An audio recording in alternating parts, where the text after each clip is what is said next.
You're sitting in a dead silent church service. You lean over to whisper something to your loved one, and your hearing aid lets out this piercing squeal. Heads turn, and you're mortified. Or maybe it's a hug or a meeting or just sitting quietly, and suddenly your hearing aid is screaming for no reason at all.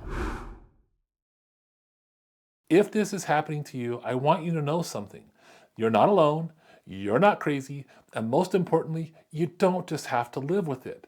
That high-pitched squeal is something called acoustic feedback, and honestly, it's just your hearing aid trying to tell you that something's a little bit off. And here's the best part. It's completely fixable. I'm Dr. Layne Garrett, founder of Timpanogos Hearing and Tinnitus in Utah, and today I'm going to walk you through why squealing happens, what you can try at home to stop it, and when it's time to see your audiologist so you can silence that squeal for good. Let's start with what's actually happening inside your hearing aid when it starts to squeal. The easiest way to think about this is imagining you're at a rock concert. You know when the singer points the microphone at a speaker and you get that horrible ear-splitting screech? Yeah, your hearing aid is basically doing the same thing, just on a much smaller scale. See, your hearing aid has a microphone, an amplifier, and a speaker. The microphone picks up the sound, the amplifier makes it louder, and the speaker sends it into your ear. The feedback starts when some of that amplified sound starts to leak back outside of your ear instead of traveling all the way to your eardrum. When that leaked sound gets picked up again by the microphone, it gets amplified again and again and again. That cycle is what creates the whistle. If this is making sense already and you're finding it helpful, go ahead and hit the like button and subscribe. We put out practical science-backed hearing health content every single week. Now that we understand why it's happening, let's get into the fixes for feedback. And we're going to start with the number one cause, a bad fit. Your earpiece, whether it's a dome or a custom mold, is like a cork in a bottle. It's supposed to seal your ear up a little bit. And if there are gaps where sound can sneak out, boom, feedback.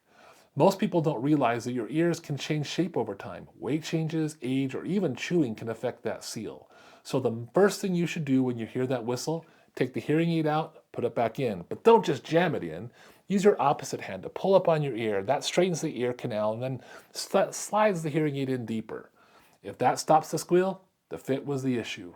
If you're already doing that every single day, you probably need to go see the audiologist. The second biggest culprit that causes your feedback is earwax.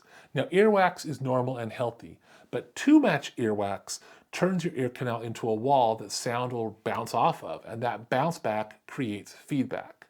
First, keep your hearing aids clean. There's a tiny wax filter at the tip of most of them. If that gets clogged, that can cause some squealing.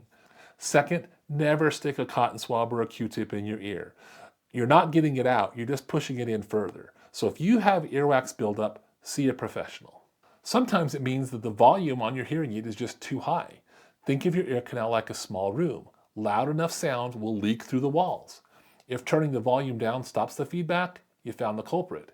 If you can't hear well with the lowered volume, it's time for a better fit, not a louder hearing aid. Go talk to your audiologist. And remember, you use your hearing aids every day. They take a beating, and over time, parts will break down. If you're using a behind-the-ear hearing aid, the tubing can get old, brittle, and shrink. That can pull your ear mold away from the canal walls and kill any seal that was there. Check that tubing or check the tip to see if there's any cracks or tears. Sometimes if something looks worn, it just needs to be replaced. Now remember, not every squeal is a crisis. If you get a quick squeal of your hearing aids when you cup your hand over your ear or put on a winter hat or a quick hug, that might be normal. That's just a temporary reflection of sound back into the microphone. The feedback we need to worry about is the kind that happens randomly, when nothing's touching your ear. Modern digital hearing aids have feedback canceling built right in. They detect feedback and cancel it before you can even hear it, but it's not magic. If the fit or a wax problem is big enough, it can overwhelm the feedback management system. The good news, your audiologist can fix it. If you've tried the basics and you're still getting feedback, just call your hearing care professional. You should book that appointment with them if the feedback is happening constantly, or the hearing aid feels loose, or you have to turn the volume too low to be able to hear. Maybe you see damage or you suspect earwax, or the feedback is new and your hearing seems worse. We can look inside your ear canals, deep clean your hearing aids, make adjustments, and remake ear molds if necessary. If you want more troubleshooting help or tips on getting the most out of your hearing devices, check out our free online learning center. And if you're in northern Utah, You can schedule an appointment with us online. Links are in the description below. Now that high-pitched squeal is annoying and embarrassing, but it is absolutely fixable. We'll check the fit, keep things clean, watch the volume, inspect the equipment, and when you do need help, call your audiologist. You deserve to wear your hearing aids with total confidence. So what's your experience with feedback? Do you have an especially embarrassing story? I'd love to hear about it. Thanks for watching.